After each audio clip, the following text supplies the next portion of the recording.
የተከበራችሁ አድማጭ ተመልካቾቻችን አርዕስተ ዜናውን በማስቀደም ዕለታዊ መረጃዎችን የምናሰማችሁ ይሆናል። በሸዋ ጠቅላይ ግዛት በሜጢ ወንዝ አካባቢ ፋኖ በወሰደው እርምጃም በርካታ የአገዛዙ ወታደሮችን ደምስሶ አንጸባራቂ ድል መቀዳጀቱ ታወቀም። ውጊያው ኮማንዶ ለኮማንዶ ነበር የተባለ ሲሆን የፋኖ ኮማንዶዎች በፈጸሙት ከንፋስ የፈጠነም መብረቃዊ ጥቃት 2 ተሽከርካሪ ሙሉ ያገዛዙ ወታደሮች ሲያልቁ ተሽከርካሪዎቹ ሙሉ በሙሉ መውደማቸው ተሰምቷል። መረጃውን ታደምጡታላችሁ። በተያያዘ ዜና በሚጢ ወንዝ አካባቢ ፋኖ የወሰደውን እርምጃ ተከትለው በአገዛዙ ካምፕ ውስጥ በተፈጠረ ከፍተኛ ድንጋጤና አለመተማመን የተነሳ መከላከያ ሰራዊቱና የአድማ ብተና ኃይሉ እርስ በርስ እስከ መጨፋጨፍ የደረሰ ፖለቲካዊና ወታደራዊ ክስረት ውስጥ መዘፈቃቸው ተጋልጧል። በይፋትና ጥሙጋ አውራጃ አርመኒያ ዙሪያ በጥላት ካምፕ ውስጥ በተካሄደ የእርስ በርስ ተኩስ በርካቶች ሞትና ቁስለኛ መሆናቸው ተሰምቷል። በተመሳሳይ የፋኖ ግስጋሴና ፈጣን ማጥቃት ያስፈራቸው እንዲሁም አገዛዙ የሚፈጽመው ግፍን የተቃወሙ ወታደሮች የጥፋት ቡድኑን በመክዳት ከነሙሉ ትጥቃቸው ወደ ህልውና ትግሉ መቀላቀላቸውን ቀጥለዋል። መረጃዎቹን በዝርዝር ይዘናቸዋል።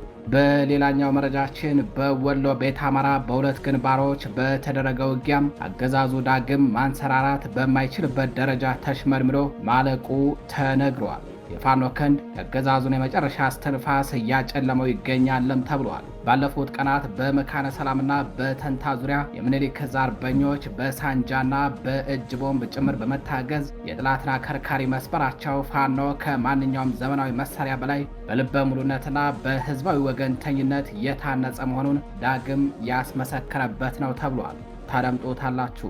በሌላኛው መረጃችን በጃማ ወረዳ የምርጫ ቅስቀሳ ሲያደርጉ የነበሩ 3 የወረዳ አመራሮች በፋኖ ቁጥጥር ስር መዋላቸው ተሰምቷል። ፋኖ በምርጫ ስም የህዝብን እልቂት ለማራዘምና የአገዛዙን ዕድሜ ለማስቀጠል የሚንቀሳቀሱ ባንዳዎች ላይ የሚወስደው ጥብቅ እርምጃ ተጠናክሮ ቀጥሏል። ታደምጦታላችሁ።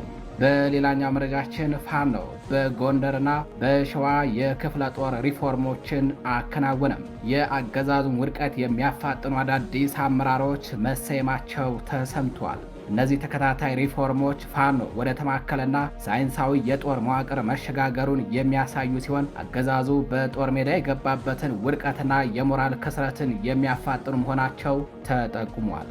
መረጃዎቹን በዝርዝር ይዘናቸዋል፣ ታደምጧቸዋላችሁ። ጤና ይስጥልኝ የተከበራችሁ አድማጭ ተመልካቾቻችን፣ እንደምንዋላችሁ እንደምናመሻችሁ። ከጣቢያችን እነዚህንና ሌሎች የዛሬ ሚያዝያ 15 2018 ዓ.ም የግንባር መረጃዎችን እንዲሁም የሀገር ውስጥና የባህር ማዶ መረጃዎችን አጠናቅረን ይዘን ቀርበናል። አብራችሁን ቆዩ።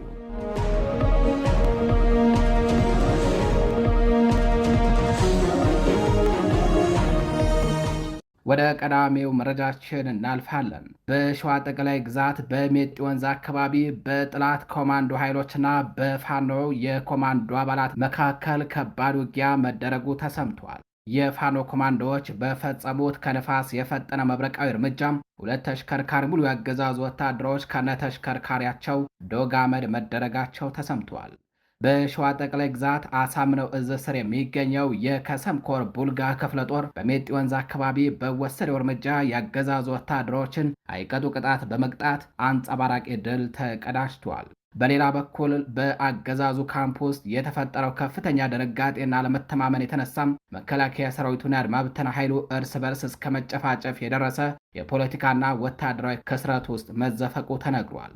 የአገዛዝ ወንበር አስጠባቂና ሆዳደር ሰራዊቱ ከምንጃር ሬሽን ለመቀበል እየተንቀሳቀሰ ባለበት ነው መረጃ የደረሳቸው የቡልጋ ክፍለ ጦር የፋኖ ኮማንዶ ተወርዋሪ ሬጅመንቶች ሊመከት የማይችል ከባድ መብረቃዊ ጥቃት በሚጢ ወንዝ አቅራቢያ እየፈጸሙትም።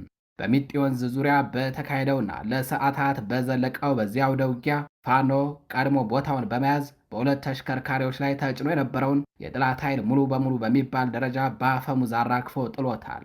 የአገዛዙ ኃይል 2 ወታደራዊ ተሽከርካሪዎች ወዲያውኑ ሲወድሙ፣ ቀሪው ሰራዊት ከፋኖ ብርቱ ክንድ ለማምለጥ ሙትና ቁስለኛውን እያዝረከረከ ወደ መጣበት በውርደት ተመልሷል። የአብይ አህመድ ቡድን በጦር ሜዳ ብቻ ሳይሆን በውስጣዊ አንድነት መፈራረሱን የሚያሳዩ መረጃዎች እየወጡ ይገኛሉ።